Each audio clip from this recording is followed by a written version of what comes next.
वो है शोध समस्या, शोध प्रश्न और शोध उद्देश्य के निरूपण के मूल तत्व। इस व्याख्यान को शुरू करने से पहले मैं दो बातें आपसे स्पष्ट कर देना चाहता हूँ, और ये दोनों बातें मुझे गांधी जी की जो ऑटोबायोग्राफी है उसमें से सीखने को मिली है। उसमें वो कहते हैं कि जिस प्रकार कोई वैज्ञानिक कोई शोध करता है और उस पर वह निष्कर्ष निकालता है, परंतु वह यह नहीं कहता है कि यही अंतिम निष्कर्ष है और यही अंतिम सत्य है, वो उसके बारे में तटस्थ रहता है। इसी प्रकार मैं शुरुआत में ही आपसे ये कह देना चाहता हूँ कि ये शोध समस्या, शोध उद्देश्य और शोध प्रश्न के निरूपण के बारे में जो बातें करूँगा वही सत्य है और वही अंतिम है, ऐसा नहीं है।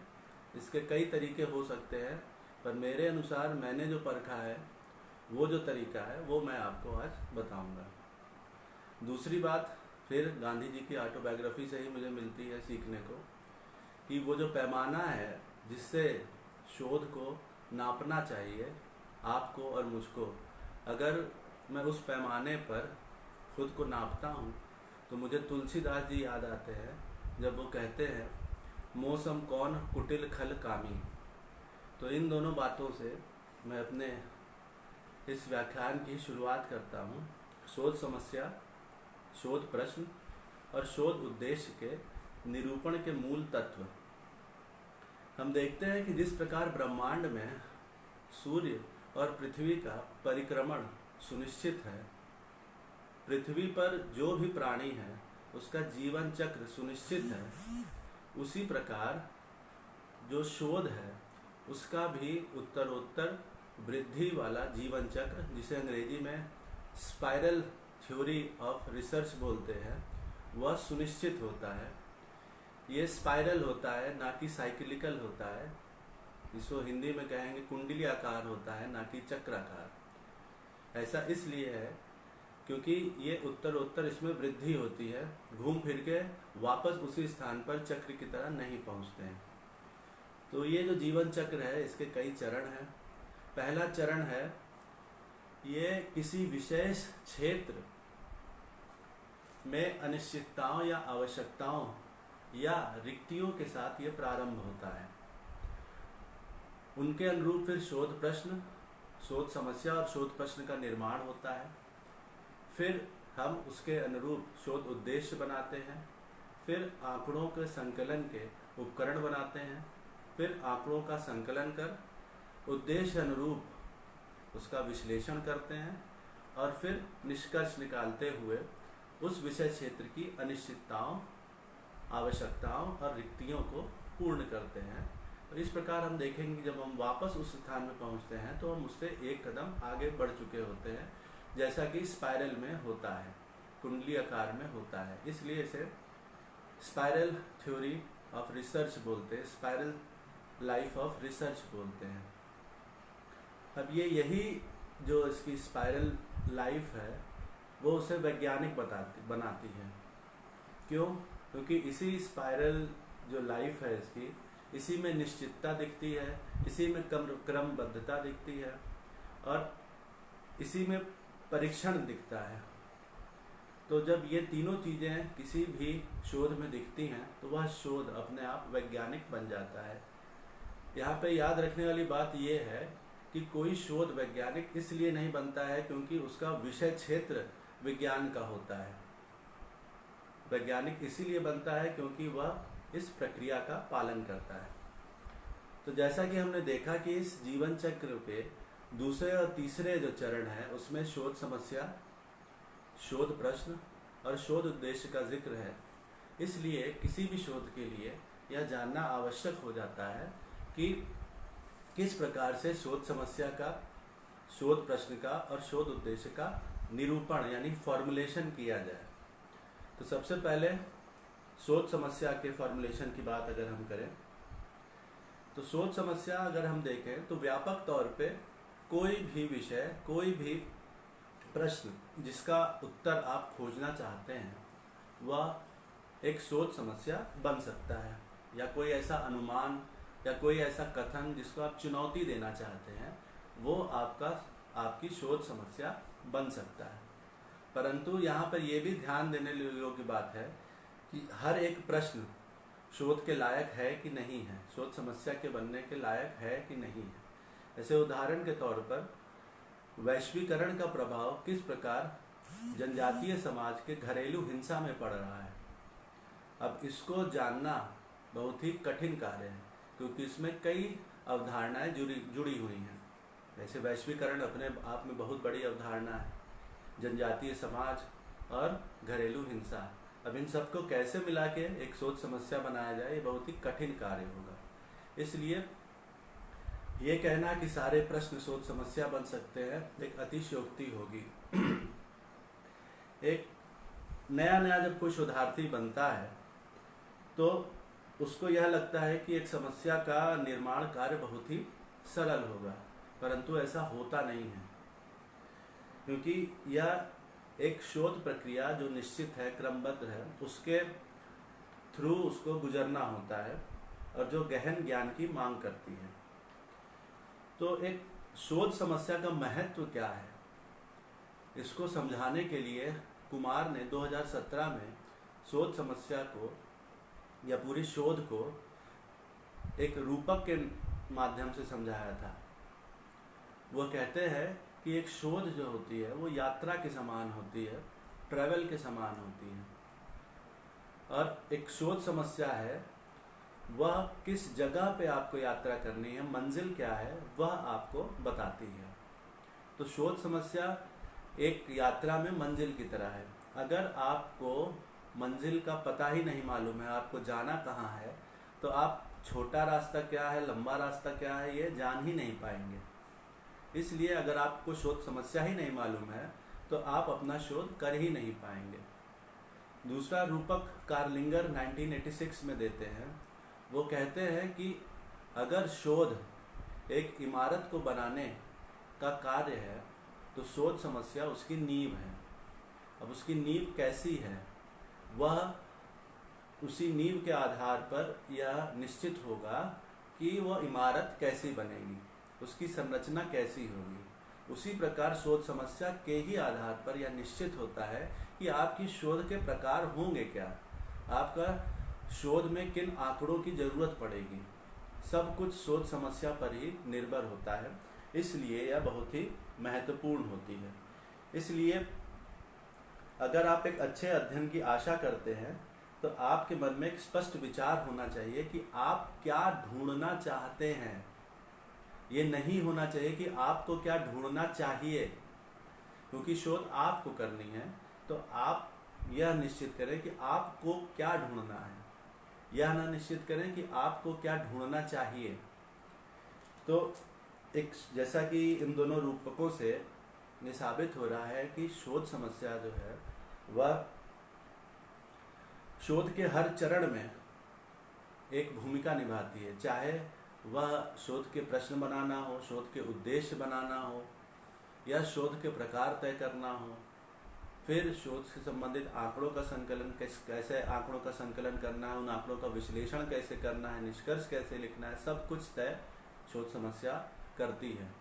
तो इसको समझना पड़ेगा हमें कि एक उदाहरण से अगर हम समझें, वर्तमान में अगर हम यदि देखें तो कोरोना बीमारी, कोरोना वायरस फैला हुआ है, तो अगर मैं एक शोध समस्या इस पे बनाऊं कि कोरोना रोगियों के लिए उपलब्ध सेवाएं, ये मेरी शोध समस्या है।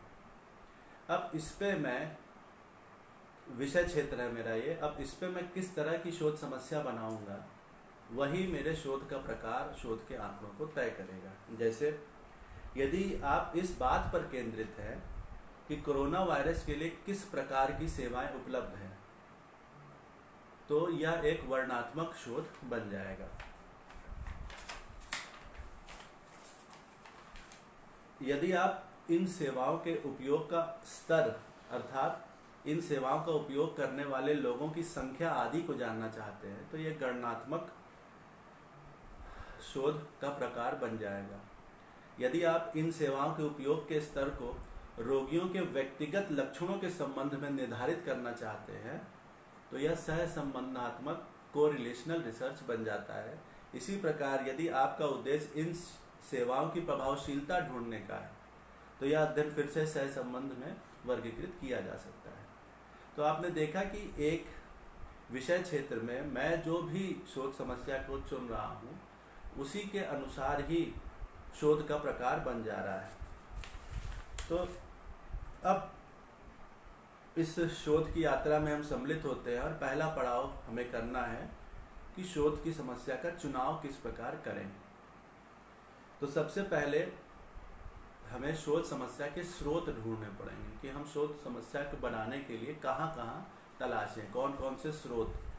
जैसे गंगा का स्रोत गंगोत्री है, यमुना का स्रोत यमुनोत्री है, उसी प्रकार हर शोध समस्या का स्रोत होता है। विभिन्न पुस्तकों में विभिन्न प्रकार के इसमें मिलेंगे, सब में आपको कह दिया जाएगा कि संदर्भ साहित्य का अध्ययन करिए, परंतु वो बहुत ही वृहद होता है, व्यवहारिक नहीं होता है, सैद्धांतिक ज़्यादा होता है। तो अगर इसको व्यवहारिक करना है तो हमेशा याद रखिए कि शोध समस्या के स्रोत 4P, अंग्रेजी का अक्षर P के इर्द गिर्द ही घूमते हैं। ये 4P हैं: पीपल, प्रॉब्लम, प्रोग्राम और फिनोमिना। अगर हिंदी में इसे कहें तो जनसमूह, समस्या, योजना और परिघटना। कोई भी शोध हो इन्हीं 4P के इर्द गिर्द ही घूमेगा और कम से कम उसमें 2P तो होंगे ही होंगे। 2P में से 1P हमेशा पीपल रहेगा। कोई भी सामाजिक विज्ञान या मानविकी में किया गया शोध पीपल पे ही आधारित होता है, तो 1P तो रहेगा ही रहेगा। दूसरा P या तो आप उस जन समूह से संबंधित समस्या के बारे में जानना चाहते हैं, या उन समूह के आप उन पर कोई योजना लागू हुई है उसके बारे में जानना चाहते हैं, या कोई उस समूह के साथ कोई परिघटना फिनोमिना हुआ है उसके साथ आप उसको जोड़ के देख सकते हैं। तो कोई भी शोध हो उनमें ये 4P में से कोई 2P रहेगा ही रहेगा। और यही नहीं, ये जो 2P है उसमें से जो पहला P है पीपल, वह किसी भी शोध की अध्ययन जनसंख्या को दर्शाता है। अध्ययन जनसंख्या वही है जिसके पास आप जाके आंकड़ों का संकलन करते हैं, जिसे हम सूचनादाता बोलते हैं। ये प्राथमिक आंकड़ों के संकलन में महत्वपूर्ण हो जाती है। जहाँ द्वितीयक आंकड़ों का सवाल है वहाँ पे ये जनसंख्या, वह द्वितीयक आंकड़े किस जनसंख्या पे आधारित होते हैं उसको दर्शाती है। अर्थात पीपल आपकी अध्ययन जनसंख्या को दर्शाती है। यहाँ एक और बात महत्वपूर्ण है कि जब कभी भी हम पीपल का उपयोग करते हैं तो हमें अध्ययन जनसंख्या क्या है उसको सुनिश्चित करना बहुत ही आवश्यक होता है। अगर हम उसको शुरू में ही शोध समस्या के दौरान ही सुनिश्चित नहीं करेंगे तो आगे ये हमारे लिए खुद समस्या का कारण बन जाएगी। अब अध्ययन जनसंख्या को सुनिश्चित कैसे करें? तो अध्ययन जनसंख्या को सुनिश्चित करने के लिए मैं एक उदाहरण देता हूँ। जैसे इस समय कहा जा रहा है कि आत्मनिर्भर भारत बनाना है। अब मेरी एक शोध समस्या है कि आत्मनिर्भर भारत में युवाओं की क्या भूमिका है। अब युवा कौन है? युवा आप किसको मानते हैं? आपकी अध्ययन जनसंख्या तो युवा है, लेकिन आप मानते किसको हैं? अब आपके मानने से ही केवल कार्य नहीं आगे बढ़ेगा, आपको इसका आधार देना पड़ेगा, संदर्भ देना पड़ेगा। कोई कहेगा 15 से 18 साल के लोग युवा हैं, कोई कहेगा 15 से 20 साल के लोग युवा हैं, कोई कहेगा 15 से 25 साल के लोग युवा हैं। तो आप किसको युवा मानते हैं, ये अध्ययन जनसंख्या में आपको निश्चित करना पड़ेगा संदर्भ के साथ। अगर मुझसे पूछा जाए तो मैं 2015 में यूथ ऑफ इंडिया जो भारत सरकार की रिपोर्ट है उसका मैं संदर्भ लूँगा और कहूँगा कि 15 से 34 वर्ष आयु के लोग युवा होते हैं। यही नहीं, केवल युवा का आपको आगे बढ़ना होगा कि युवा में मतलब क्या, खाली पुरुष, खाली महिला या अन्य या तीनों। ये जब भी आप अध्ययन जनसंख्या के बारे में बात करेंगे आपको एकदम सटीक होना पड़ेगा अच्छे शोध के लिए। इसमें सटीकता बहुत आवश्यक है। तो जब भी आप अध्ययन जनसंख्या बनाएं, यानी आपका जो स्टडी पॉपुलेशन है उसके बारे में एकदम स्पष्टता से बता दें कि आप किस आयु वर्ग से कितने सैंपल लेंगे, और ये सैंपल पहले ही सुनिश्चित किए जाते हैं। ऐसा नहीं होता है कि आप आंकड़े इकट्ठा करके आए फिर उसमें से सैंपल बनाएं। पहले सैंपल निर्धारण कर लेते हैं, फिर हम आंकड़ों का संकलन करते हैं, ताकि बाद में विश्लेषण में हमें सहजता हो, आसानी हो। दूसरा प्री हमारा विषय क्षेत्र का निर्माण करता है। ये जो विषय क्षेत्र है या आपका कोई समस्या आधारित हो सकता है, कोई योजना का मूल्यांकन हो सकता है, या किसी परिघटना पे आधारित हो सकता है। तो एक बात और यहाँ ध्यान देने योग्य है कि जब गणनात्मक शोध होता है और जब गुणात्मक शोध होता है, तो जब हम विषय क्षेत्र का और शोध समस्या का निर्धारण करते हैं, तो जहाँ क्वांटिटेटिव रिसर्च में, गणनात्मक शोध में ये बहुत ही सटीक होती है, इनका विभक्तिकरण बहुत ही अच्छे से किया जाता है, बहुत ही विशिष्ट होती है, क्योंकि गणनात्मक शोध आपको सीमाओं में बांध देता है। परंतु जो क्वालिटेटिव रिसर्च होती है उसकी जो शोध समस्या होती है उसको जानबूझकर लचीला बनाया जाता है। उसके जो विषय क्षेत्र होते हैं वो जानबूझकर लचीले बनाए जाते हैं। ऐसा इसलिए किया जाता है क्योंकि शोध के दौरान, साक्षात्कार के दौरान या अवलोकन के दौरान आपको कुछ ऐसी वस्तुएं मिलती हैं जिनको आप अपने शोध में जोड़ना चाहते हैं, और यह गुणात्मक शोध की विशेषता होती है, क्योंकि गुणात्मक शोध जो होता है वो इंडक्टिव अप्रोच पर आधारित होता है, अर्थात आगमनात्मक जो विधि होती है उस पर आधारित होता है। यानी हम सम टू ऑल पे पढ़ेंगे, यानी हम जाएंगे आंकड़ों का पहले संकलन करेंगे, विश्लेषण करेंगे, तब उससे संबंधित कोई बात अपनी रखेंगे। इसलिए जो शोध समस्या होती है वो गुणात्मक शोध में जानबूझकर लचीली बनाई जाती है, सटीक नहीं बनाई जाती है, ताकि आगे वो हमें चल के सीमा में न बांध दे।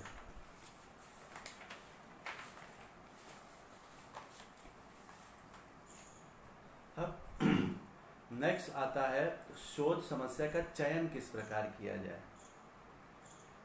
तो सबसे पहली बात तो ये समझ लीजिए कि आप जब शोध करते हैं तो कम से कम आपको 2 से 3 वर्ष उसमें बिताना है, और अधिकतम की तो कोई सीमा ही नहीं। तो कोई भी ऐसा कार्य जो आपकी रुचि का ना हो, आपकी रुचि उसमें हो ही ना, वो आप इतने लंबे समय तक नहीं कर पाएंगे। तो केवल ऐसे ही शोध समस्या के लिए ऐसे विषय क्षेत्र का चयन करें जिनमें आपकी रुचि हो। ये सबसे महत्वपूर्ण है और ध्यान देने योग्य बात है कि आपकी रुचि हो, ना कि आपके निर्देशक की या गाइड की या तो आपके सीनियर की, क्योंकि वो सब, उन सबको आपका शोध नहीं करना है, आपको स्वयं को वो शोध करना है। तो क्योंकि यह शोध बहुत ही समय लेता है, बहुत ही परिश्रमपूर्ण होता है, कई बार हताशाएं होती हैं, कई बार निराशाएं होती हैं, लेकिन अगर आपकी रुचि है उसमें तभी आप उसको कर पाएंगे। अगर दूसरे की रुचि के अनुसार आपने ये कार्य कर लिया तो आप निश्चित तौर पर शोध समाप्त होते होते निराश हो जाएंगे और केवल खाना पूर्ति ही कर पाएंगे।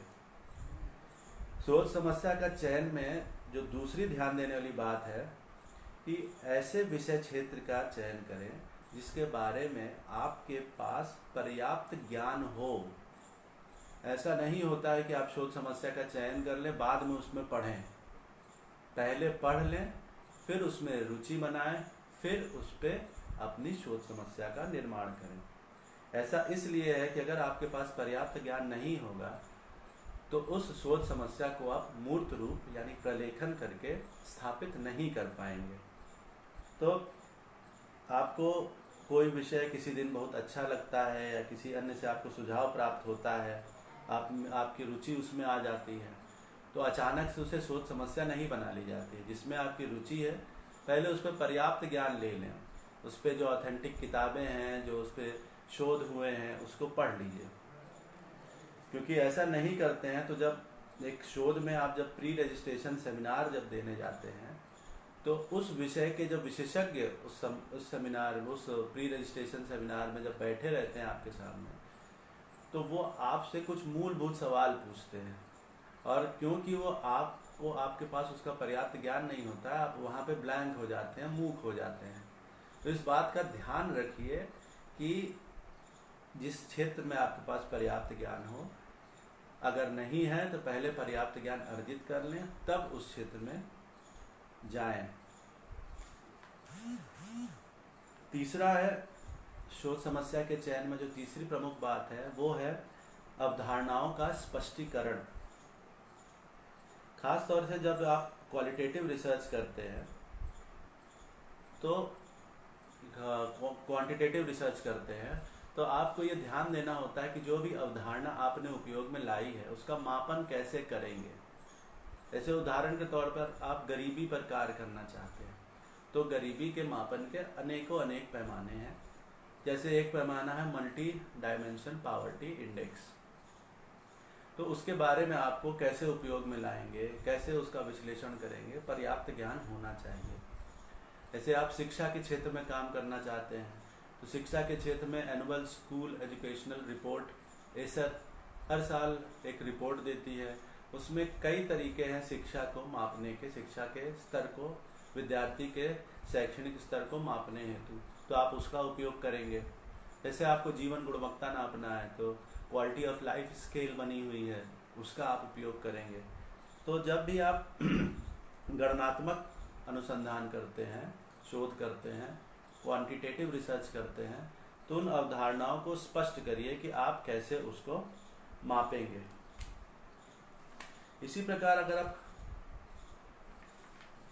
क्वालिटेटिव रिसर्च में भी अगर आप जाते हैं तो जो अवधारणाएं होती हैं, एक अवधारणा के कई अर्थ निकलते हैं, तो इन अर्थों को आप किस प्रकार अपने शोध में इस अवधारणा के कौन से अर्थ का उपयोग कर रहे हैं उसे भी आपको समझाना होता है, जिसे इंग्लिश में कहते हैं ऑपरेशनल डेफिनेशन, क्रियात्मक परिभाषा।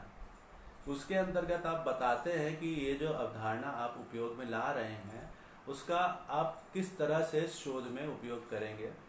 जैसे उदाहरण कहें कि स्वास्थ्य, अब स्वास्थ्य की जो अवधारणा है वो उसके 3 पैमाने हैं। एक है शारीरिक स्वास्थ्य, एक है मानसिक स्वास्थ्य और एक है आध्यात्मिक स्वास्थ्य। ये 3 प्रकार के स्वास्थ्य होते हैं। अब आप अपने शोध में तीनों अगर करने जाएंगे तो ये हरि अनंत हरि कथा अनंता जैसा हो जाएगा, खत्म ही नहीं होगा। तो आपको खुद ये देखना होगा कि आप कौन सा पैमाना लेंगे। जैसे मुझे पूछेगा तो मैं शारीरिक स्वास्थ्य का पैमाना लूँगा। अब शारीरिक स्वास्थ्य के अंतर्गत भी अनेक आते हैं, तो उसको भी स्पष्ट करना पड़ेगा कि मैं शारीरिक स्वास्थ्य किन चीज़ों से नापूंगा। मैं BMI से नापूंगा, ब्लड प्रेशर से नापूंगा, या हिप वेस्ट रेशियो से नापूंगा, किससे नापूंगा।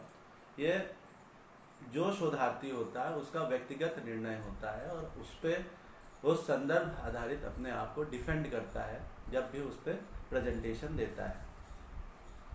चौथी जो ध्यान देने योग्य बात है, विशेषज्ञता का स्तर। जिस शोध समस्या का चुनाव आप कर रहे हैं उसमें यह सुनिश्चित कर लें कि आपके पास उस कार्य की विशेषज्ञता है, अर्थात आप कोई भी उसमें जो कार्य है आप उस पर बात कर सकते हैं। और विशेषज्ञता का स्तर जो है वो इस बात पे आपको निर्भर करता है कि जैसे मेरे विशेषज्ञता का स्तर स्वास्थ्य है। अब स्वास्थ्य में मैं ब्लड सैंपल लेके उसके अंदर जो चीज़ें होती हैं उसको मैं निर्धारण नहीं कर सकता, वो मेरी विशेषज्ञता से बाहर है। तो मैं शरीर के जो बाहरी चीज़ें हैं, जैसे ऊपरी भुजा, मध्य बाहु का माप या वजन और ऊंचाई का माप, मेरी विशेषज्ञता इसमें है, तो मैं इसको चुनूंगा, ना कि पैथोलॉजी की जो विशेषताएं होती हैं उसको चुनूंगा। तो ऐसे ही हर जो भी शोधार्थी होता है उसकी एक विशेषज्ञता होती है। कुछ शोधार्थी होते हैं जो आंकड़ों के संकलन में उनकी विशेषज्ञता होती है, कुछ शोधार्थी होते हैं जो किसी समस्या को कैसे सुलझाया जाए उस पर अन्य विचार कैसे प्राप्त कर सकते हैं लोगों से, उनमें उनकी विशेषज्ञता होती है। कुछ जो है सेकेंडरी डेटा पे कार्य करने में बहुत ही निपुण होते हैं, सांख्यिकी का उपयोग करने में बहुत निपुण होते हैं। तो जो आपकी विशेषज्ञता का स्तर है उस पर आप अपने शोध समस्या को उस आधार पर आप चुनिए। याद रखिएगा कि विशेषज्ञता के लिए आप विशेषज्ञ से सलाह तो ले सकते हैं, लेकिन सलाह लेने के बाद उसको शोध समस्या बनाने से पूर्व खुद उसमें विशेषज्ञ बन जाइए, तब उसको शोध समस्या के रूप में चुनिए। क्योंकि आप किसी के कहने पे, अगर आप किसी विशेषज्ञ के कहने पे या अपने गाइड के कहने पे आपने उसे चुन तो लिया है, शोध समस्या बना तो ली, परंतु ऐसा नहीं होगा कि वो विशेषज्ञ आपकी शोध कराएंगे या गाइड ही आपकी शोध कराएगा। करना आपको खुद ही होता है, बाकी लोग केवल मार्गदर्शक रहते हैं, पथ प्रदर्शक रहते हैं। तो करना आपको खुद ही है, इसलिए पहले खुद विशेषज्ञ बनिए, फिर शोध समस्या का चुनाव करिए। पांचवी और सबसे महत्वपूर्ण बात है, जो भी आप शोध समस्या चुन रहे हैं उसकी प्रासंगिकता क्या है, उसका रेलेवेंस क्या है। ये बहुत ही महत्वपूर्ण है, क्योंकि हर शोध नए ज्ञान का सृजन करता है। वह ज्ञान वर्तमान में आवश्यक है या नहीं है। अगर नहीं है तो फिर उस शोध की क्या आवश्यकता है। और रेलेवेंस जानने का, प्रासंगिकता जानने का जो सबसे सरल तरीका है वह यह है कि आप ये पूछें कि अगर आपने ये शोध नहीं की होती तो क्या होता, और अगर आपने यह शोध की है तो क्या नया मिल गया है। वही नया जो है उसकी प्रासंगिकता सिद्ध करता है। तो प्रासंगिकता के लिए आप ये भी देख सकते हैं कि कौन से वो वर्तमान कमियों को दूर करेगा। ये कमियां किसी क्षेत्र में ज्ञान की अनुपलब्धता है, उसको भी दूरी कर सकता है, या किसी समूह के बारे में कोई योजना का मूल्यांकन करके उस मूल्यांकन का क्रियान्वयन कैसे हो, उसकी कमी को दूर कर सकता है। नीतिगत निर्माण में किस प्रकार ये उपयोगी साबित होगी, उसकी भी कमियां दूर कर सकता है। छठवीं बात है, और यह भी बहुत महत्वपूर्ण है, कि जो आप शोध समस्या बना रहे हैं उसमें आंकड़ों की उपलब्धता है या नहीं है। आपने बना तो ली बहुत अच्छी शोध समस्या, ये सारी उपरोक्त जो बातें बताई गई हैं वो बता ली, लेकिन बाद में पता चला कि वो आंकड़े ही नहीं है, आंकड़ों की उपलब्धता ही नहीं है। आपने मान लीजिए जैसे सेंटिनलीज है, उस पर आपने बड़ी अच्छी सी शोध समस्या बना ली, लेकिन आप सेंटिनलीज के पास जा ही नहीं पाएंगे प्राथमिक आंकड़ों का संकलन करने। ये एक निकोबार द्वीप समूह में रहने वाली जनजाति है, इसके बारे में अभी समाचारों में भी काफ़ी चर्चा था। अभी तक ये इनकी दूरी बनी हुई है मानव समाज से, अभी भी वो कहा जाता है कि वो पाषाण युग में रह रहे हैं। तो आप उनसे आंकड़े आप उपलब्धि नहीं कर पाएंगे। दूसरा, यदि आप द्वितीयक स्रोत पे अपनी शोध समस्या का आपने निर्माण किया है तो वो द्वितीयक स्रोत आपको मिलेंगे कहाँ से, और जो स्रोत से आपको मिल रहे हैं क्या उनका संदर्भ आप दे पाएंगे, क्योंकि द्वितीयक स्रोत बिना संदर्भ के कहानी बन के रह जाते हैं, वो तथ्य नहीं बन पाते हैं। तो क्या मान लीजिए किसी आपका कोई खास है, कोई खुफिया एजेंसी में या पुलिस विभाग में आपको डेटा तो दे दिया, लेकिन आप उसका संदर्भ नहीं दे पाएंगे। तो चाहे द्वितीयक स्रोत हो चाहे प्राथमिक स्रोत हो, शोध समस्या बनाने से पहले या चयन करने से पहले आप निश्चित कर लें कि आंकड़ों की उपलब्धता है या नहीं है। और last but not the least, आखिरी जो मुद्दा है चयन करने में शोध समस्या का, वो है नैतिक मुद्दे। नैतिकता बहुत ही महत्वपूर्ण है। अगर आपकी शोध समस्या ऐसी है जिसमें कोई नैतिक प्रश्न उठ खड़ा होगा, अर्थात वो प्रश्न जब आप पूछेंगे अपने सूचनादाता से तो कहीं ना कहीं आप नैतिकता का घात करेंगे, तो उसमें ये जो भी शोध समस्या बनाए उसमें देखें कि जो नैतिक संबंधी मुद्दे हैं, नैतिकता संबंधी मुद्दे हैं, उस पर कोई आँच ना आए। ये खासकर तब होता है जब सामाजिक और मानविकीय विज्ञान में, सामाजिक विज्ञान और मानविकीय में जब हम हस्तक्षेपी अध्ययन करते हैं, इंटरवेंशन करते हैं, तो क्या ये इंटरवेंशन नैतिक है या नहीं है। क्या जानबूझकर हम किसी को दवा दें और किसी को ना दें, जानबूझकर किसी को कुछ पोषण दें किसी को ना दें, फिर उनमें तुलना करें, तो क्या ये नैतिक है या नहीं है, इस बारे में आपको ध्यान देना बहुत ही आवश्यक होता है। तो जब भी शोध समस्या का आप चयन करें, इन 7 मुद्दों का अवश्य ध्यान दें, चाहे वो नैतिकता संबंधी मुद्दे हों, आंकड़ों की उपलब्धता हो, उसकी प्रासंगिकता क्या है, विशेषज्ञता का स्तर क्या है, अवधारणाओं का स्पष्टीकरण दें, ऐसा विषय चुनें जिसके बारे में आपके पास पर्याप्त ज्ञान हो, और अंतिम आपकी रुचि उसमें होनी चाहिए। अब आते हैं शोध समस्या निर्माण कैसे की जाए, उसके चरण क्या होते हैं, उस पर आते हैं। तो आप देखते हैं कि शोध समस्या कितनी महत्वपूर्ण विषय है किसी भी शोध के लिए।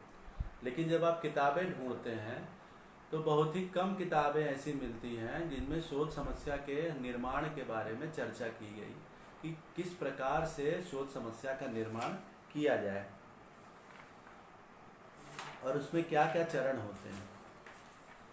तो इसके चरण में सबसे पहला चरण है जो आपके रुचि का बृहद क्षेत्र है या विषय क्षेत्र है, उसकी पहचान करें। पहले पहचाने कि आपकी रुचि है किसमें, आपका विषय क्षेत्र है किसमें। अब फिर ये प्रश्न उठता है कि उसको पहचाना कैसे जाए। तो उसके पहचानने के तरीके हैं कि जब आप शोध में आते हैं तो आप परास्नातक हो चुके होते हैं। तो पोस्ट ग्रेजुएशन में जिस पेपर में, जिस विषय में आपको मज़ा आया हो पढ़ने में, जिसमें आपके सर्वाधिक अंक हो, ये मान लीजिए, और जिसमें मज़ा आया हो पढ़ने में, वही आपके रुचिकर क्षेत्र का निर्धारण करता है, वही आपकी रुचि है। तो या तो इस तरह से कर लीजिए कि आपके परास्नातक में या स्नातक स्तर पर जिस पेपर में आपको पढ़ने में मज़ा आया हो, वही उसी पेपर के विषय क्षेत्र को आप चुन लीजिए। जैसे मेरी बात करेंगे तो मुझे शारीरिक मानव विज्ञान, फिजिकल एंथ्रोपोलॉजी पढ़ने में ज़्यादा मज़ा आता था, क्योंकि मैं साइंस का विद्यार्थी रहा हूँ। बीएससी बॉटनी, जूलॉजी, केमिस्ट्री से मैंने की है, तो इसलिए मुझे फिजिकल एंथ्रोपोलॉजी ज़्यादातर रुचि लगा। उसी तरह जनसंचार के विद्यार्थी हैं, जनसंचार में भी कई विषय होते हैं, तो आप उनमें से कोई विषय जिसमें आपकी रुचि हो, जिसमें सर्वाधिक अंक आया हो, उसको चुनिए। आप समाज कार्य के विद्यार्थी हैं, आप शिक्षा के विद्यार्थी हैं, आप समाज शास्त्र के विद्यार्थी हैं, तो जिस पेपर में आपको मज़ा आया हो, समाज शास्त्र में तो ग्रामीण समाज शास्त्र में मज़ा आया कि नगरीय समाज शास्त्र में मज़ा आया, किसमें आपको ज़्यादा रुचि आई, सबसे ज़्यादा नंबर किसमें आए। अगर ऐसा नहीं है, आप तब भी नहीं ढूंढ पा रहे हैं कि आपके रुचि का विषय क्षेत्र क्या है, तब आपको क्या करना है कि ये देखना है कि ऐसे कौन से विषय में मैं काम करूं जिसकी डिमांड ज़्यादा है, जिसके क्षेत्र ज़्यादा है, तो जिसमें मुझे रोज़गार बहुत ज़्यादा मिलेगा, कि उसको पढ़ने से आपको रोज़गार मिलेगा। जब आपका गोल निश्चित हो जाएगा कि आपको रोज़गार ही चाहिए, तो क्या मैं पढ़ूं कि मैं एलिजिबल बन जाऊं उस रोज़गार को पाने के लिए। तो ऐसे कौन सा विषय क्षेत्र को चुनूं जिसमें मेरा रिसर्च जो है मुझे आगे रोज़गार दिलाने में मदद करेगा। तो अब यहाँ पे अपनी रुचि पहले उसमें बनाइए, पहले उसके बारे में पढ़िए। आप देखेंगे कि जो आपका रुचिकर क्षेत्र होगा उसमें आपको पढ़ते पढ़ते घड़ी का ध्यान नहीं रहेगा, समय कब कट जाएगा आपको पता नहीं चलेगा। और जो अरुचिकर क्षेत्र होता है उसमें आप पन्ना गिनने लगते हैं कि अभी कितना पन्ना बाकी है। तो रुचिकर क्षेत्र में आप ये होगा कि मैं कितना पढ़ लूँ, कोई आके मुझे डिस्टर्ब ना करे। तो कोई ऐसा क्षेत्र जिसमें रोजगार के बहुत अवसर मिलेंगे आपको, उस विषय क्षेत्र को अपना रुचिकर बना लीजिए। रुचिकर बना लीजिए कि उसमें इतना ज्ञान प्राप्त कर लीजिए कि उसमें आपको मज़ा आने लगे और आपको वो ज्ञान फिर आगे जीवन में आपको रोज़गार दिलाने में सहायता करे, डिमांड ज़्यादा। तो इस प्रकार से पहला चरण जो होता है शोध समस्या का, वो ये होता है कि आप अपनी रुचि को पहचान लें, आप अपने इंटरेस्ट को पहचान लें। और उसके 2 तरीके हैं, दोनों तरीके मैंने आपको बता दिए। अब दूसरा जो चरण होता है, जो भी विषय क्षेत्र है उसको उप क्षेत्र में विभक्त कर लीजिए, उसको डिवाइड कर लीजिए। अब इसको कैसे करते हैं? तो इसको करने के लिए आप अपना विषय क्षेत्र एक सादे पेपर पे लिख डालिए। अब उस सादे पेपर पे उस विषय क्षेत्र संबंधित जितने भी प्रश्न आपके दिमाग में आ रहे हैं उसको लिखते चलिए। अब प्रश्न कैसे सोचिए, इस पे आते हैं।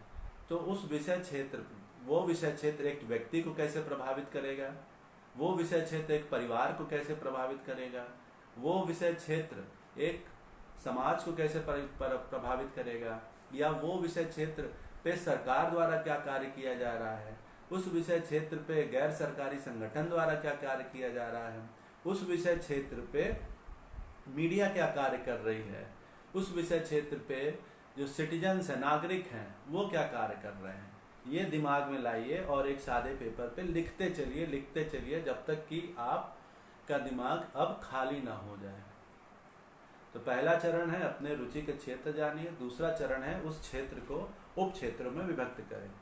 अब इसको एक उदाहरण से समझते हैं। जैसे मेरा एक रुचि क्षेत्र और है डोमेस्टिक वायलेंस, घरेलू हिंसा।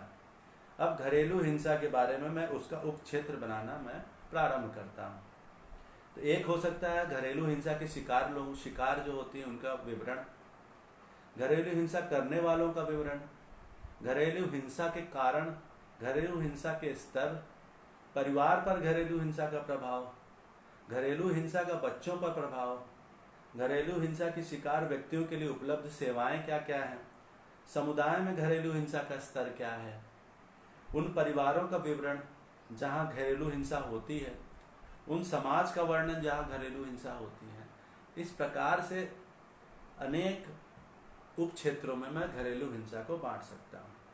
यह हुआ आपका दूसरा चरण। अब तीसरा चरण होता है कि इनमें से आपका रुचिपूर्ण कौन सा है, कि इनमें आप किस उप क्षेत्र में कार्य करेंगे तो आपको मजा आएगा। तो उसको कैसे पहचाना जाए, तो उसके लिए उन्मूलन की प्रक्रिया होती है। उन्मूलन की प्रक्रिया क्या होती है, तो जो आपके अरुचिकर क्षेत्र हैं, जैसे मीडिया, मेरे लिए मीडिया क्या कर रही है मुझे वो नहीं जानना, तो मैं उसको काट दूंगा। मेरे लिए नागरिक क्या कर रहा है मुझे उसको नहीं जानना, सरकार क्या सेवाएं दे रही है ये मेरे लिए रुचिकर है, परिवार पे क्या प्रभाव पड़ रहा है ये मेरे लिए रुचिकर है। तो मैं ये 3 क्षेत्र अब ले लूंगा। फिर उनमें से ऐसा जब आप उन्मूलन करते जाएंगे तो एक समय ऐसा आएगा जब आपको काटने में बहुत दिक्कत होगी कि इसको हटाऊं कि ना हटाऊं, इसको काटूं कि ना काटूं। तो इसको कहते हैं जीरो इन होना। तो आप जीरो इन होके कुछ मुद्दों पे अपने आप को संकुचित करते हैं। अब इसको एक इस तरह से समझिए कि जैसे आप घूमने जा रहे हैं कहीं पे, तो सोच समस्या है आपका, वो आपने चयन कर लिया कि मैं एक स्थान पर, अमुक स्थान पर घूमने जा रहा हूँ। जब आप घूमने जाते हैं तो वहाँ की टूरिस्ट प्लेसेस होती हैं कि आप कहाँ कहाँ घूमेंगे। वो टूरिस्ट प्लेसेस धार्मिक स्थल हो सकते हैं, वो टूरिस्ट प्लेस जो होती है वो एडवेंचरर जगह हो सकती है, प्राकृतिक जगह हो सकती है। तो आपकी रुचि किस में है, कुछ की धार्मिक स्थल घूमने में होगी, किसकी प्राकृतिक स्थल घूमने में होगी, कुछ की आपकी एडवेंचरर स्पोर्ट्स खेलने में होगी।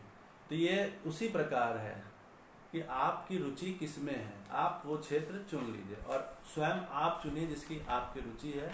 कोई और आपकी इसमें सहायता ना करे तो आप ही के लिए ज़्यादा अच्छा होगा। इस प्रकार से हम उन्मूलन करते करते अपने शोध समस्या का चुनाव कर सकते हैं। केवल इन 3 चरणों का आप पालन करें।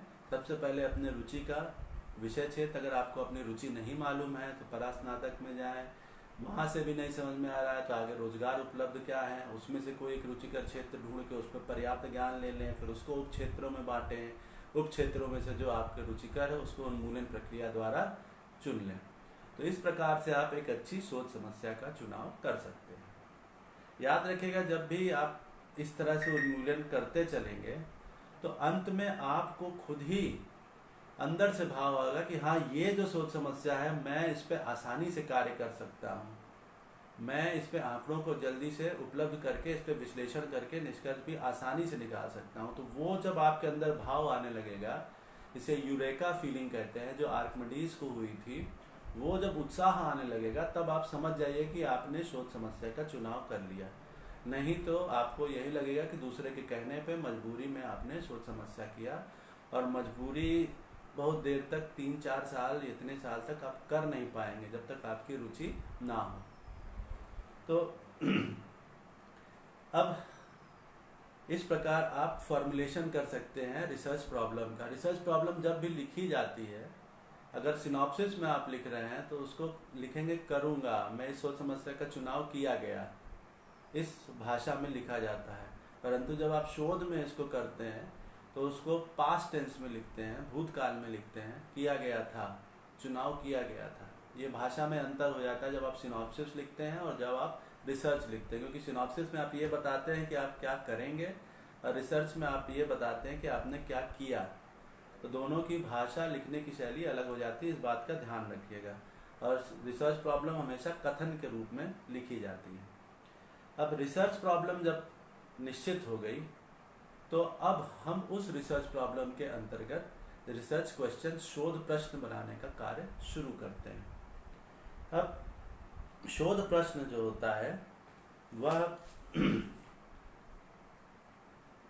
आम या रोजमर्रा की भाषा में लिखा जाता है ताकि सभी लोग इसे आसानी से समझ सकें। और कोशिश ये की जाती है कि इसमें कम से कम मुद्दों के बारे में प्रश्न उठाया जाए, क्योंकि आगे चलकर इन्हीं मुद्दों से फिर शोध उद्देश्य बनते हैं। और क्योंकि यह कथन जो होता है प्रश्नवाचक चिन्ह के साथ होता है, इसलिए इसे शोध प्रश्न बोलते हैं। शोध प्रश्न जो शोध समस्या का एक परिष्कृत रूप होता है, जिसको शोध समस्या को हम एक शोध युक्त मुद्दे पर संकुचित करते हैं। एक बात अच्छे से जान लीजिए कि एक शोध प्रश्न जो है स्पष्ट रूप से यह बताता है कि एक शोधकर्ता क्या जानना चाहता है। ये याद रखिएगा कि शोधकर्ता क्या जानना चाहता है, या निश्चित रूप से यह नहीं बताता है कि शोधकर्ता जो है वो क्या करना चाहता है, या इस शोध के परिणाम आखिर क्या योगदान देंगे। तो कभी भी भूल के शोध प्रश्न में ये मत लिखिएगा कि क्या करना चाहते हैं आप, या ये क्या करेंगे आप, या इससे क्या लाभ मिलेगा। हमेशा लिखिए कि एक शोधार्थी क्या जानना चाहता है। अब आते हैं, शोध समस्या बन गई है, अब उससे हमको शोध प्रश्न बनाना है। तो सबसे पहले उस शोध समस्या से हमको स्रोत ढूंढने हैं, कैसे हम शोध प्रश्न बनाएं। तो इसके 4 स्रोत होते हैं। तो जो भी आप शोध समस्या बनाए हैं, सबसे पहले उनसे संबंधित साहित्य का अध्ययन किया जाता है। अब ये तो हुई सैद्धांतिकी की बात, सब लोग बता देंगे कि उससे संबंधित संदर्भ साहित्य का अध्ययन करिए, लेकिन प्रश्न यही उठता है फिर कि संदर्भ साहित्य का अध्ययन किया कैसे जाए। तो उस पर तो अलग से एक व्याख्यान की जरूरत होती है, परंतु शॉर्ट में मैं आपको बता दूं कि सबसे सरल तरीका क्या है किसी भी साहित्य का समीक्षा करने का। तो सबसे सरल तरीका होता है कि आप एक सारणी बनाइए, टेबल बनाइए, जिसको 7 कॉलम में बांट दीजिए। जो पहला भाग है, पहला कॉलम है, उसमें आप संदर्भ लिख लीजिए, क्योंकि अक्सर होता है कि सर मैंने कहीं से लिया था, जब थीसिस में मैं पूछता हूँ कि संदर्भ कहाँ है इसका, तो सर वो भूल गया कहाँ से लिया था। तो सबसे पहला कार्य उस सारणी में लिखिए, उसका संदर्भ लिख लीजिए। आप संदर्भ के कई प्रकार होते हैं, एपीए होता है, शिकागो होता है, और भी कई प्रकार होते हैं। तो आप अपना चुन लीजिए कि आपके विश्वविद्यालय में या संस्था में आप प्रपोजल डाल रहे हैं, वहाँ शिकागो है या एपीए है, तो कौन सा है, एमएलए है, तो कौन सा आप संदर्भ लिखना चाहते हैं पहले कॉलम में वो लिख लीजिए। दूसरा कॉलम में आप ये लिखिए कि जो भी आप शोध की या साहित्य का अध्ययन कर रहे हैं वो किस प्रकार का शोध है, वह गुणात्मक है या गणनात्मक है। अब ये कैसे पता चलेगा कि वो गणनात्मक है कि गुणात्मक है, तो ये बताता है उसके आंकड़े। उसके आंकड़े कैसे हैं, वो संख्या में स्टैटिस्टिकल उपयोग है या केवल वर्णन है। अगर संख्या में है, स्टैटिस्टिकल उपयोग है, तो वह क्वांटिटेटिव रिसर्च बन जाएगा। अगर केवल वर्णन मात्र है तो वह क्वालिटेटिव रिसर्च बन जाएगा। अगर दोनों है तो वह मिश्रित रिसर्च बन जाएगा। दूसरे कॉलम में लिखेंगे आप शोध का प्रकार। फिर तीसरे कॉलम में लिखेंगे कि वह शोध पत्र जो लिखा गया है तो ऑथर ने बताया होगा कि उस शोध पत्र लिखने का उद्देश्य क्या है, तो उद्देश्य के बारे में लिखिए। आपका उद्देश्य नहीं, जो भी जिस लेखक का वो शोध पत्र है जिसकी आप समीक्षा कर रहे हैं उसका उद्देश्य क्या है। फिर आंकड़ों का प्रकार लिखिए कि उस लेखक ने किस प्रकार के आंकड़ों पर अपने ये उद्देश्य से निष्कर्ष निकाले हैं। वह प्राथमिक आंकड़े हैं या द्वितीयक आंकड़े हैं। अगर प्राथमिक आंकड़े हैं तो वह किस समाज से किन लोगों से संबंधित हैं वो लिखिए। अगर द्वितीयक आंकड़े हैं तो किस सन से किस सन के बीच किस देश के आंकड़े हैं, वो द्वितीयक आंकड़ों का स्रोत क्या है वो लिखिए। फिर आंकड़ों का नेक्स्ट कॉलम में आपको आंकड़ों के स्रोत लिखने हैं जो मैंने अभी बताया। फिर उसके बाद जो कॉलम है उसमें उस लेखक ने क्या निष्कर्ष निकाला है, उस शोध पत्र लिखने के बाद वो निष्कर्ष लिखिए। और लास्ट और सबसे महत्वपूर्ण जो कॉलम है, आपकी समीक्षा क्या है, आपकी टिप्पणी क्या है, वो लिखना बहुत आवश्यक होता है। अक्सर देखते हैं कि जो भी संदर्भ रिव्यू ऑफ लिटरेचर लिखा जाता है उसमें इन्होंने ये कहा, इन्होंने ये कहा, इन्होंने ये ज्ञात किया, उसमें आपका इनपुट नहीं होता है। तो आखिरी कॉलम में आप लिखेंगे कि आप इनके निष्कर्ष, अब आलोचना करना है उसका, तो आलोचना में केवल उसकी बुराई नहीं लिखी जाती है, वो जो निष्कर्ष उसने प्राप्त किया है आप उससे सहमत हैं या असहमत हैं, अब आप उसकी टिप्पणी लिखिए। और इस प्रकार से अगर आप करेंगे review of literature table form में तो आपको कभी भी कठिनाई नहीं होगी। और ये मैं बता रहा हूँ, ये एक तरीका नहीं है, ये मेरा अपनाया हुआ तरीका है। अगर आपके पास इससे भी कोई अच्छा तरीका है तो आप उसको भी अपना सकते हैं, लेकिन ये तरीका जो है सबसे सहज होता है। और दूसरी बात ये कि जो सबसे नवीनतम शोध है उसको सबसे ऊपर लिखिए और फिर धीरे धीरे धीरे धीरे उससे जो पुराने हैं उसको नीचे लिखते जाइए। और ऐसा करते करते आप अधिकतम 5 साल या 10 साल, 5 साल ही वैसे बहुत होता है, अगर 10 साल आप जाना चाहें, अगर कम है अध्ययन तो 10 साल आप जाएं। और इसको जानने के लिए EPW की वेबसाइट यहाँ विश्वविद्यालय में फ्री है, या JSTOR वो भी फ्री है, या आजकल शोध गंगा है वो भी फ्री है, गूगल स्कॉलर है वो भी फ्री है। तो आप अपना बस जो शोध समस्या है उसका कीवर्ड डाल दीजिए और उससे संबंधित देखिए कितने आयाम हो सकते हैं, वो आपको हजारों की संख्या में उपलब्ध हो जाएंगे। तो इस तरह से आप शोध प्रश्न के जो स्रोत हैं वो आपके, पहला स्रोत है वो 5 से 10 वर्षों के जो भी कार्य किए गए हैं वो आप ढूंढ के इस तरह से उसको व्यवस्थित करिए और फिर आगे बढ़िए। दूसरा जो स्रोत है वो जो आपने शोध समस्या का चयन किया है उससे संबंधित अगर कोई संगोष्ठी हो रही है या सम्मेलन हो रहा है या कोई व्याख्यान हो रहा है तो उसमें आप जरूर सम्मिलित होइए, क्योंकि उसमें उस क्षेत्र से संबंधित जो नए कार्य होते हैं वो आपको पता चल पाते हैं, उस पर चर्चाएं होती हैं। कई पेपर ऐसे होते हैं जो बहुत ही अच्छे होते हैं जिनमें आप प्रश्न पूछ के आप उन्हीं के प्रश्न को उनका रेफरेंस देते हुए शोध प्रश्न अपना बना सकते हैं। तो नवीन ज्ञान हमेशा संगोष्ठियों सम्मेलनों में मिलता है, बशर्ते वो किस स्तर के संगोष्ठी और सम्मेलन हो उस पर निर्भर करता है। जो तीसरा स्रोत है वो आपका सूक्ष्म अवलोकन हो सकता है। जीवन क्षेत्र जिसमें आप कार्य कर रहे हैं उसका आप सूक्ष्म अवलोकन करिए, एक शोधकर्ता की तरह अपने आप को बाहर रख के उस समाज से उस पे होलिस्टिक दृष्टिकोण से सोचिए, समग्रता से सोचिए। चौथा और सबसे महत्वपूर्ण है, हालांकि ये मिलता बहुत कम है, एक अच्छा मार्गदर्शक या पथ प्रदर्शक अगर आपको मिल जाए, जो कभी कभी आपका शोध निर्देशक हो सकता है, हमेशा नहीं होता है, कभी कभी यदा कदा हो सकता है, वो आपको अच्छे शोध प्रश्न बनाने में सहायता कर सकता है। तो ये 4 है आपके स्रोत। अब शोध प्रश्न बनाने से पहले यह आवश्यक है कि आप इनकी श्रेणियां जान लें।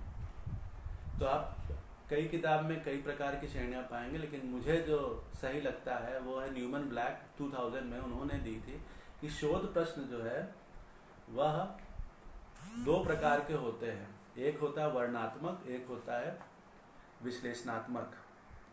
अब जो वर्णनात्मक जो शोध है वो क्या, जो सवाल प्रश्नवाचक चिन्ह होते हैं उन पर निर्भर करता है कि जो क्या संबंधित प्रश्न है वो वर्णन वाले होते हैं और क्यों और कैसे संबंधित प्रश्न जो है वो विश्लेषण वाले होते हैं। तो दो ही प्रकार के आपको शोध प्रश्न बनते हैं, या तो क्या वाले या तो क्यों और कैसे वाले। अब क्या वाले में आप सामाजिक घटनाओं की विशेषताओं का वर्णन करते हैं, अर्थात इसमें कैसे लोग शामिल हैं, उनकी विशेषताएं क्या है, उनकी धारणाएं क्या है, उनके मूल्य क्या है। क्यों वाले में क्यों वैसे ही लोग उसमें शामिल हैं, क्यों यह घटनाएं वैसे ही लोगों के बीच होती है, क्यों घरेलू हिंसा एक उक्त समाज में ही पाई जा रही है, क्यों विद्यार्थी फेसबुक बहुत ज़्यादा देखते हैं, क्यों नशीले पदार्थों का सेवन होता है, कैसे यश वाले जो प्रश्न होते हैं, जैसे भारत में 50 वर्षों में जाते पिछले 70 वर्षों में किस प्रकार से जाति प्रथा बदली है। तो क्या, क्यों और कैसे, यही आपके शोध प्रश्न में प्रश्नवाचक चिन्ह वाले शब्द बनेंगे। तो या तो वर्णनात्मक होगा या तो विश्लेषणात्मक होगा। अच्छा, एक बात और अच्छे से समझ लीजिए कि वर्णनात्मक जब आप शोध प्रश्न बनाएंगे तो उसमें परिकल्पना की, हाइपोथेसिस की आवश्यकता नहीं होती है। क्यों? क्योंकि हाइपोथेसिस दो चरों के बीच को संबंध जानना चाहती है, और ये संबंध तभी आप जान पाएंगे जब आप विश्लेषण करेंगे। वर्णन से संबंध नहीं बन पाते हैं। तो हमेशा याद रखिएगा, जब भी परिकल्पना बनेगी तब उसके जो शोध प्रश्न होंगे वो विश्लेषणात्मक होंगे, यानी क्यों और कैसे वाले होंगे, ना कि क्या वाले होंगे। तो आते हैं फिर स्रोत से प्रकार पे आए, अब आते हैं शोध प्रश्न के चरण, कैसे इसका निर्माण किया जाए। तो इसके 4 स्टेप्स होते हैं। अगर आप उन 4 स्टेप्स को फॉलो करेंगे तो आसानी से अपने शोध प्रश्न बना पाएंगे। उसको एक उदाहरण से मैं समझाऊंगा। पहला है कि आप एक सवाल पूछते हैं। दूसरा है साहित्य में जो उपलब्ध जानकारी होती है उसकी समीक्षा करते हैं, उस सवाल को और परिष्कृत करते हैं। तीसरा है उस सवाल में जो चर या अवधारणाएं होती है उनको जांचने लायक बनाते हैं। और चौथा होता है उस जो प्रश्न होता है उससे इंगित जो चर या अवधारणाएं होती हैं उनको सुस्पष्ट करके प्रश्नवाचक कथन लिख देते हैं। तो जैसे मैं अपना ही उदाहरण देता हूँ कि जो लाइफ स्टाइल डिजीजेस है, जीवनचर्या से संबंधित बीमारी है, और सबसे महत्वपूर्ण बीमारी है मधुमेह, शुगर। आपको जान के आश्चर्य होगा कि 2015 में पूरे विश्व में शुगर से मरने वालों की संख्या जो थी वो 15 लाख थी। और इसी दौरान जो टेररिस्ट एक्टिविटी में जो लोग मरे थे उनकी संख्या 1,20,000 थी। और इस जानकारी का स्रोत है युवा नोवा हरारी की जो किताब है होमो डीएस, उसमें ये दिया गया है। तो आप समझ सकते हैं कि आतंकवादी घटनाओं के 10 गुना लोग शुगर से मर रहे हैं। तो एक निश्चित एक शोध करने लायक ये विषय है। तो मैं एक सवाल उठाऊंगा, क्या शुगर पेशेंट को प्रतिदिन व्यायाम करना चाहिए? अब मैं व्यायाम पे इसलिए होगा क्योंकि मैं जो अंदर के जो पैनक्रियाज और इंसुलिन, इन सब बारे में मेरी विशेषज्ञता है ही नहीं। तो मैं ये कर ही नहीं सकता हूँ रिसर्च की कितनी मात्रा में इंसुलिन लेने से शुगर पे प्रभाव पड़ेगा। मैं बस व्यायाम पे ही अपने आप को केंद्रित करूँगा जो बाहरी है, जिसका मैं मापन कर सकता हूँ, जिससे मेरे पास विशेषज्ञता है। तो अब मैं आगे बढ़ता हूँ। मधुमेह रोगी क्या होते हैं? उनमें शुगर का लेवल कम होता है। तो मैं फिर अपने प्रश्न को और सुस्पष्ट करता हूँ, परिष्कृत करता हूँ कि क्या व्यायाम ब्लड शुगर लेवल नियंत्रण में मदद कर सकता है? तो ये पहले प्रश्न से कि क्या मधुमेह रोगियों को प्रतिदिन व्यायाम करना चाहिए, उससे थोड़ा स्पष्ट हो जाता है। फिर मैं आगे बढ़ता हूँ, साहित्य से उपलब्ध जानकारी देखता हूँ कि अक्सर में ब्लड शुगर होता क्या है। क्या ये फास्टिंग है, क्या ये रैंडम है, क्या ये भोजन लेने के बाद है, या जो 3 महीने का या 6 महीने का जो एवरेज होता है HbA1 टेस्ट जिसको बोलते हैं वो है। कौन सा टेस्ट जिसको मैं इस पर जानना चाहूँगा। तो साहित्य की समीक्षा से मुझे पता चला कि इतने प्रकार के इसके टेस्ट होते हैं। फिर मैं देखता हूँ व्यायाम। व्यायाम का अर्थ क्या हुआ?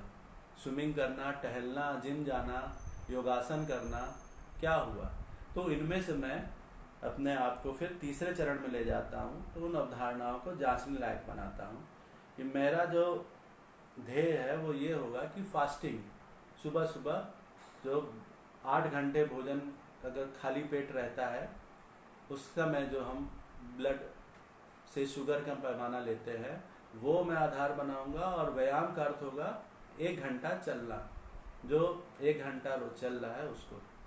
तो अब मैं और अपने प्रश्न को सटीकता से करके अवधारणाओं को निश्चित कर दिया कि ब्लड शुगर का मतलब मेरा सुबह का फास्टिंग का, और व्यायाम का मतलब 1 घंटे चलना। फिर मैं और आगे बढ़ूंगा और इसको प्रश्नवाचक चिन्ह में, अब मुझे यहाँ पे डिसीजन लेना है कि मेरी शोध किस प्रकार की होगी, ये एनालिटिकल होगी कि डिस्क्रिप्टिव होगी। मेरा शोध प्रश्न वर्णनात्मक होगा या विश्लेषणात्मक होगा। वर्णनात्मक होगा तो मेरा सवाल बनेगा कि क्या मधुमेह के रोगियों द्वारा नियमित टहलने की सीमा क्या है। अगर मुझे विश्लेषणात्मक बनाना होगा, एनालिटिकल बनाना होगा, तो मैं बनाऊंगा कि क्या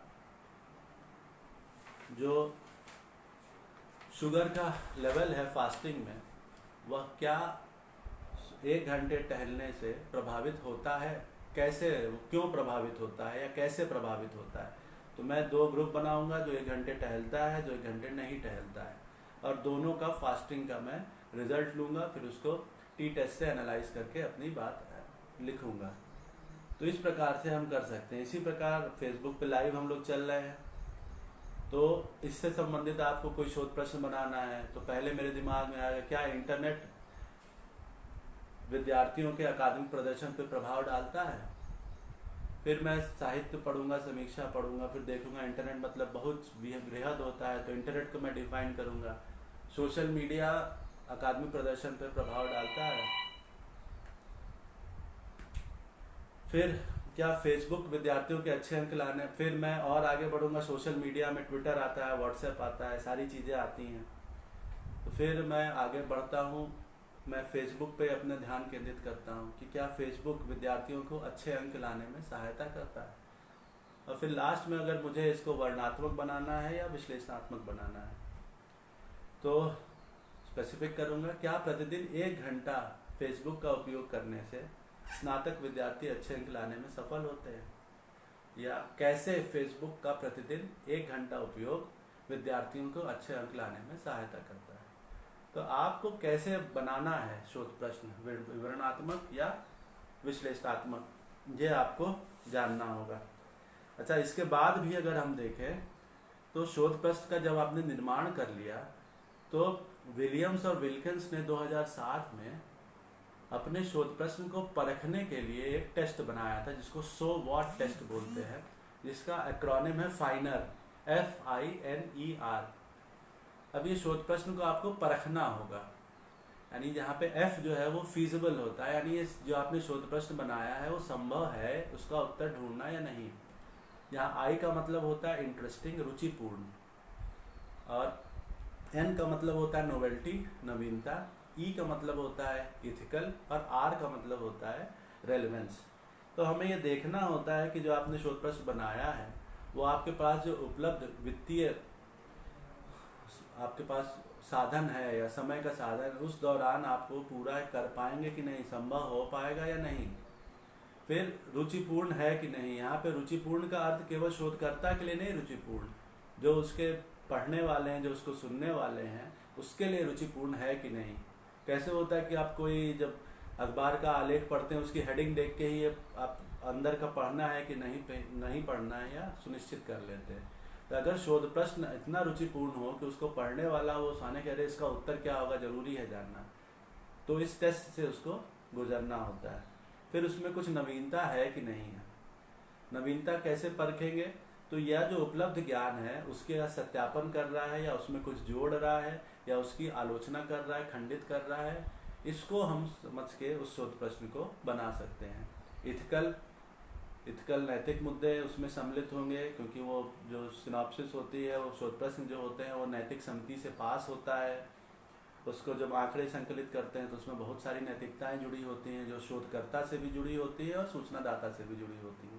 तो इनका आपको ध्यान रखना पड़ेगा। और लास्ट में आता है रेलेवेंट, यानी जब आप उसका उत्तर ढूंढेंगे तो उसका कोई महत्व होगा कि नहीं, कि केवल उत्तर ढूंढने के लिए ही आपने ये शोध किया। तो इन सारी बातों से आप अपने शोध प्रश्न को टेस्ट कर सकते हैं कि ये आपका शोध प्रश्न सही है या नहीं है। अब आते हैं आज के व्याख्यान के आखिरी टॉपिक पे, शोध उद्देश्य। शोध उद्देश्य कैसे बनाया जाए शोध प्रश्न से।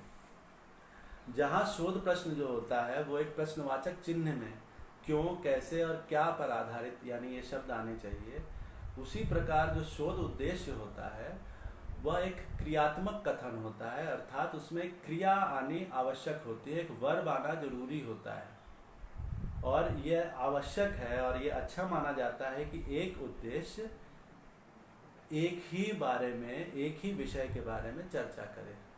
ऐसा नहीं होना चाहिए कि एक ही उद्देश्य में आप 3-4 अवधारणाएं लिख दें। तो ये कोशिश की जाती है कि एक उद्देश्य में एक ही चीज़। और एक अच्छी तरीका ये है कि आप अपने उद्देश्यों को 2 भाग में बांटिए, एक मुख्य उद्देश्य और एक उप उद्देश्य। मुख्य उद्देश्य के अंतर्गत आप यह स्पष्ट कर दें कि यह शोध इस क्षेत्र में इन लोगों पर, इस समस्या पर आधारित होगा। ये आप उल्लेख कर दें मुख्य समस्या में, यानी पीपल और वो किस एरिया के हैं यानी स्पेस, और क्या प्रॉब्लम या क्या फिनोमेना पर आधारित है, ये मुख्य उद्देश्य में आपको स्थापित करना होता है। उसके बाद उसके आप उप उद्देश्य बनाते हैं। तो यह बताते हैं कि आप अध्ययन से क्या प्राप्त करना चाहते हैं, अतः इनको स्पष्ट और विशेष ध्यान, क्योंकि ये बहुत ही महत्वपूर्ण है। आपका उद्देश्य जितना महत्वपूर्ण आपकी शोध समस्या है उतना ही महत्वपूर्ण आपका शोध उद्देश्य है। क्योंकि जिनको आप ढूंढना चाहते हैं, जिन मुद्दों को, उनको आप स्पष्ट रूप से उद्देश्य में लिखते हैं, उनके विशिष्ट पहलू को आप लिखते हैं। और हमेशा याद रखें कि जैसा कि मैंने बताया कि प्रत्येक उपक्षेत्र के अध्ययन में एक ही पहलू समाहित करें। ऐसा ना करें कि उसमें कई पहलू समाहित कर दें। अब जब भी उद्देश्य लिखें उसमें क्रिया का उपयोग होना कि आप क्या करना चाहते हैं। तो ऐसे शब्दों का उपयोग करें जैसे निर्धारित करना, विश्लेषण करना, अन्वेषण करना, निश्चित करना, खोजना, वर्णन करना। ये शब्द आने चाहिए शोध के उद्देश्य में। और ये कभी मत लिखिएगा कि मुझे अध्ययन करना है, जैसे युवाओं का अध्ययन करना है। अध्ययन करना तो रिसर्च कर रहे हैं तो अध्ययन तो करना ही करना होगा। तो कभी भी शोध के उद्देश्य में अध्ययन, टू स्टडी शब्द का प्रयोग ना करें। टू एनालाइज कर सकते हैं, टू डिटरमाइन कर सकते हैं, टू इन्वेस्टिगेट कर सकते हैं, टू डिस्क्राइब कर सकते हैं, लेकिन कभी भी टू स्टडी मत करिए, वो अच्छा उद्देश्य नहीं होगा। आपके शोध का जो उद्देश्य है वो शोध के प्रकार को भी निश्चित करता है। ये हमेशा याद रखिएगा कि शोध का प्रकार आपके शोध के उद्देश्य पे भी निर्भर करता है। अगर आपका शोध का उद्देश्य वर्णनात्मक है, वर्णन करना है, तो आपका शोध का प्रकार वर्णनात्मक हो जाएगा। अगर विश्लेषण करना है तो वो विश्लेषणात्मक हो जाएगा। अगर सहसंबंध बनाना है, रिलेशन बनाना है, तो आपका शोध का प्रकार कोरिलेशनल हो जाएगा, सहसंबंधात्मक हो जाएगा। और यदि आपको प्रयोग करना है, एक्सपेरिमेंट करना है, किसी घटना के पहले और बाद के बीच में आपको देखना है, तो वह प्रयोगात्मक रिसर्च बन जाएगी। तो कोशिश ये करिएगा कि एक ही रखिए। ऐसा मत रखिएगा कि एक उद्देश्य आपका वर्णन करना है, दूसरा विश्लेषण करना है, तीसरा सहसंबंध करना है और चौथा प्रयोग करना। ऐसा मत किया करिए। एक ही प्रकार के उद्देश्य लिखिए। अगर वर्णन करना है तो वर्णन करिए, एनालिसिस करनी है तो एनालिसिस करिए, सहसंबंध बनाना है सहसंबंध बनाइए। और ये शोध के उद्देश्य इसलिए भी इम्पॉर्टेंट है क्योंकि ये जो शोध के उद्देश्य आप लिखते हैं यही आपके अध्यायीकरण में भी सहायता करते हैं। या तो आप हर उद्देश्य का एक अध्याय बनाइए और उस उद्देश्य को उस अध्याय में पूरी तरह से उसका विश्लेषण करके लिख दीजिए, या तो किन्हीं 2 उद्देश्यों को मिलाकर एक अध्याय बनाइए। तो शोध के उद्देश्य आपके अध्याय बनाने में बहुत महत्वपूर्ण भूमिका निभाते हैं। इसलिए उनका निरूपण करने में बहुत सावधानी आपको बरतनी चाहिए। अब इसको एक उदाहरण से बताता हूं मैं कि कैसे आप एक शोध प्रश्न से, एक शोध समस्या से शोध प्रश्न और मुख्य उद्देश्य और फिर उप उद्देश्य बना सकते हैं। अब आपकी एक शोध समस्या है कि मैं जो हूँ शराब की जो लत है उस पर मैं कार्य करना चाहता हूँ। अब मैंने शोध प्रश्न बनाए कि जो शराब की लत है वह क्या प्रभाव डालती है परिवारों पर।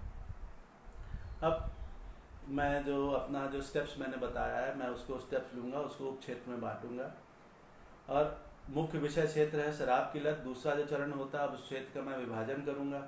शराब की लत वाले व्यक्तियों का विवरण होगा या शराब की लत के मामले, शराब की लत लगने की प्रक्रिया या परिवार पर शराब की लत का प्रभाव या शराब की लत वाले व्यक्तियों के लिए सामुदायिक दृष्टिकोण। अब मैंने ये उप क्षेत्र बना लिए। अब मेरा जो पसंदीदा है वो है परिवार पर शराब की लत का प्रभाव।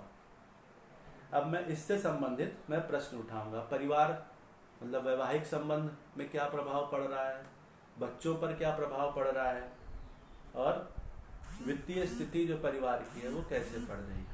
अब मैंने ये प्रश्न बना लिए। अब मैं इसको उद्देश्य में परिवर्तित करूंगा। तो पहले मैं मुख्य उद्देश्य बनाऊंगा। मुख्य उद्देश्य में मैंने बताया कि आप स्पेस बताएंगे, जनसंख्या बताएंगे और समस्या बताएंगे। तो वर्धा शहर के परिवारों पर शराब की लत का प्रभाव, ये मेरा मुख्य उद्देश्य है। अब मैं इससे अपने जो उप उद्देश्य है वो बनाऊंगा कि वैवाहिक संबंधों पर मेरा, मान लीजिए मैंने डिसीजन लिया है कि मैं डिस्क्रिप्टिव रिसर्च करूंगा, मैं एनालिटिकल रिसर्च नहीं करूंगा। तो मैं डिस्क्रिप्टिव मैं उद्देश्य बनाऊंगा कि वैवाहिक संबंधों पर शराब की लत के प्रभाव को निश्चित करना है मुझे। उन तरीकों का निर्धारण करना जिनके अनुसार शराब की लत बच्चों के जीवन के विभिन्न पहलुओं को प्रभावित करती है। परिवार की वित्तीय स्थिति पर शराब की लत के क्या प्रभाव या परिवार की लत के प्रभाव को खोजना। तो देखा आपने कि ये किस प्रकार से प्रश्नवाचक चिन्ह को मैं क्रियात्मक कथन में बदल रहा हूँ और उसी का उपयोग आपको भी करना होता है। तो इस प्रकार यदि आप आपने अपने आप से सही सवाल सही तरीके से पूछते हैं तो आप अंत में सही जवाब की ओर अग्रसर हो जाते हैं। खराब या अप्रासंगिक अनुसंधान प्रश्न और उद्देश्य अगर आपने बना लिए हैं तो उसके निपटने के दो ही तरीके हैं। पहला, आप उसके उत्तर दे सकते हैं लेकिन उस उत्तर का कोई काम नहीं होगा, और दूसरा कि उसका कोई उत्तर नहीं होगा। इसके लिए यही कहा जाएगा कि आगाज तो होगा पर अंजाम ना होगा, तुम्हारे शोध का कोई काम ना होगा। और आगे अगर आप शुरू में ही अच्छे से शोध बनाते हैं, आपके शोध जो है देख लिया आपने कि प्रासंगिक नहीं है, उनका फिर से निरूपण करेंगे और अच्छे शोध बनाएंगे तो उससे आपको भविष्य में अच्छे अवसर प्राप्त होंगे। और यही कहूँगा मैं कि राहे शोध में तुझे अपनी हस्ती को मिटाना होगा, राहे शोध में तुझे अपनी हस्ती को मिटाना होगा, फिर देखना कि तेरी ठोकर पे जमाना होगा। तो इसी सुविचार के साथ आप सभी को शुभकामनाएं और आप सभी का धन्यवाद।